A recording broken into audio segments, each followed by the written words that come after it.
శైలేశ్వరం యాత్ర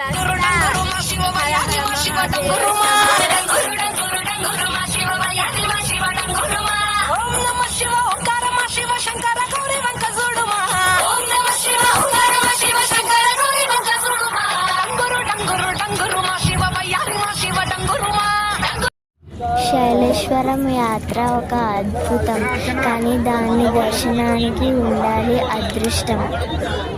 చూడండి ఎంతమంది ఉన్నారో. నేనైతే చాలా అలసిపోయినాను. హర హర మహాదేవ శంభో శంకర.